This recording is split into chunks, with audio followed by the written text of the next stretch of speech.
Hello all, welcome to screen space. ఈ వీడియోలో మనం మాట్లాడుకోబోతున్న రివ్యూ వచ్చేసి అహో విక్రమార్క. మూవీ ఎవరిది భయ్యా అని నన్ను అడిగితే కనుక మగధీర మూవీలో విలన్ రోల్ చేసిన రణదేవ్ బిల్లా హీరోగా నటించాడు. అండ్ డైరెక్షన్ వచ్చేసి రాజమౌళి కింద కో డైరెక్టర్గా వర్క్ చేసి దిక్కులు చూడక రామయ్య అని చెప్పి మూవీ తీసిన త్రికోటి పేట గారి దర్శకత్వం వహించారు. అండ్ కేజీఎఫ్ సలార్ వంటి పెద్ద పెద్ద మూవీస్ కి మ్యూజిక్ ఇచ్చిన రవి బస్రూర్ ఈ మూవీకి మ్యూజిక్ ఇవ్వడం జరిగింది. వీళ్ళ కాంబోలో వచ్చిన మూవీయే అహో విక్రమార్క భయ్య. ఫస్ట్ ఆఫ్ ఆల్ రివ్యూలోకి వెళ్ళిపోయే ముందు మీరు కనుక ఈ ఛానల్ కొత్తగా వచ్చుంటే ప్లీజ్ కింద సబ్స్క్రైబ్ బటన్ క్లిక్ చేయండి. జస్ట్ 1 సెకండ్ వర్క్ అంతే, అది అంతకుమించి ఏం లేదు భయ్య. మంచి మంచి వీడియోస్ మిస్ అవ్వకుండా ఉండాలంటే ఖచ్చితంగా సబ్స్క్రైబ్ చేసుకోండి. ఇంకా ఫుల్ రివ్యూలోకి వెళ్ళిపోదాం. ఫస్ట్ ఆఫ్ ఆల్ మీరు ఈ మూవీకి ఇచ్చే మీ టైం అయితే నాట్ వర్త్ ఇట్ భయ్య. ఓన్లీ ఫర్ యాక్షన్ సీన్స్కి అయితే వర్త్ ఇట్ అని చెప్తా. ఉన్న మూవీ అంతా అయితే ఏం లేదు, మొత్తం డొల్లే. స్టోరీ ప్లాట్ వచ్చేసి దేవగిరి విక్రమార్క ఒక సబ్ ఇన్స్పెక్టర్ గా పనిచేస్తారు భయ్య. పూణేలో ఒక స్టేషన్ లో పోస్టింగ్ వస్తుంది.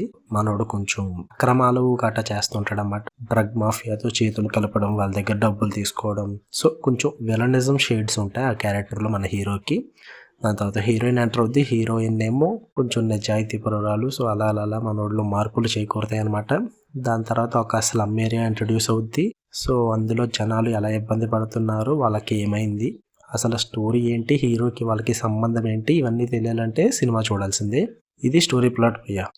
పాజిటివ్స్ విషయానికి వచ్చేస్తే దేవగిరి గారి యాక్టింగ్ బాగుంది. అది కూడా only action sequences and villainism చూపిస్తున్నంతసేపు ఆ క్యారెక్టర్ లో బాగా చేశారనిపించింది. అండ్ యాక్షన్ సీక్వెన్సెస్ బాగున్నాయి భయ్యా. ఒకవేళ మీరు మూవీకి వెళ్ళాలనుకుంటే వీటి గురించే వెళ్ళాలి, ఇంక వేరే వాటి గురించి ఏది వెళ్ళక్కర్లేదు. యాక్షన్ సీక్వెన్సెస్ కొంచెం బాగున్నాయి. అండ్ పర్ఫార్మెన్స్ వైజ్ అయితే హీరోయిన్ పర్ఫార్మెన్స్ తన క్యారెక్టర్ తగ్గట్టుగా బాగుంది. అండ్ తేజస్విన్ పండిట్ అని చెప్పి ఒక క్యారెక్టర్ ఉంటుంది భయ్య, ఆ క్యారెక్టర్ కూడా కొంచెం బాగా అనిపించింది నాకు. అంతే భయ్య పాజిటివ్స్. ఇంకా నెగిటివ్స్ వచ్చేసి movie all mix fruit juice అంటారు కదా, అలా టెంపర్, పటాస్, కేజీఎఫ్ ఇలాగా బాగా హిట్ అయిన మూవీస్ అన్నట్లని తీసుకుని ఆల్ మిక్స్ ఫ్రూట్ చేసి తీసినట్టు ఉంది భయ్య. నిజంగా అస్సలు నాకైతే ఏం నచ్చదు, ఆ చిరాకు వచ్చింది మూవీ చూస్తున్నంత సేపు. ఓన్లీ ఆ యాక్షన్ సీక్వెన్సెస్ కొంచెం బాగా అనిపించింది నాకు అంతే. ఇంకా చెప్పాలంటే దీనికి స్టోరీ రాసిందేమో విజేంద్ర ప్రసాద్ గారి దగ్గర ఉండే వ్యక్తి వర్మ గారు. ఆయన స్టోరీ రాసి ఇచ్చారు. ఓల్డ్ టైప్ రైటింగ్ భయ్య, అసలు ఏం సూట్ కాలేదు. అండ్ మ్యూజిక్ అయితే టూ బ్యాడ్, నాకేం నచ్చల. రవి బస్రూర్ ఏదో తప్పక కొట్టాలి కదా, ఏదో ఒకటి కొట్టేద్దాం అన్నట్టు కొట్టినట్టు అనిపించింది నాకు. అదే ఓల్డ్ స్టాక్ తీసుకొచ్చి పాడేశాడు రవి బస్రూర్ కూడా. అండ్ ఇంకా హీరో యాక్టింగ్ విషయానికి వచ్చేస్తే విలన్ కింద చూస్తున్నాం చాలా మూవీస్ లో. సడన్ గా హీరోగా ఇంట్రడ్యూస్ అయ్యారు. ఆయనకి ఎప్పటి నుంచి ఉన్న కోరిక. సో హీరో క్యారెక్టర్గా చూస్తున్నప్పుడు కొన్ని first of all villainism shades ఉంటే వాటిలో మనకి యాక్సెప్ట్ అయిపోద్ది, ఎందుకంటే ఆయన ఆల్రెడీ విలన్ కింద చేశాడు కాబట్టి.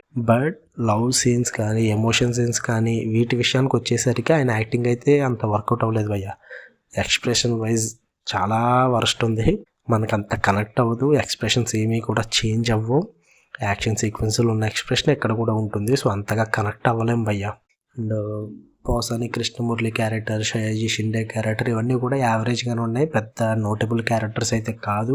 ఒక మాటలో చెప్పాలంటే స్టార్టింగ్ టు ఎండింగ్ ఒక కమర్షియల్ ఫార్మెట్లో మూవీని తీద్దామని అనుకున్నారు, ఆయనకి సెట్ అయ్యే విధంగా అహో విక్రమార్క. బట్ ఏమైందంటే ఫుల్గా దెబ్బైంది భయ్య. Old routine story, screen play అంతగా ఏం బాగాలేదు. ఓన్లీ యాక్షన్ సీక్వెన్సెస్ బాగున్నాయి, అంతకుమించి ఏం లేదు. సో ఓన్లీ యాక్షన్ సీక్వెన్స్ చూద్దామని వెళ్ళాలి అనుకుంటే వెళ్ళండి. ఉన్న మూవీని అయితే పెద్దగా పట్టించుకోకండి. ఓకే, మీకు కనుక రివ్యూ నచ్చితే లైక్ చేయండి, షేర్ చేయండి, సబ్స్క్రైబ్ చేసుకోండి భయ్యా. Love you all, bye.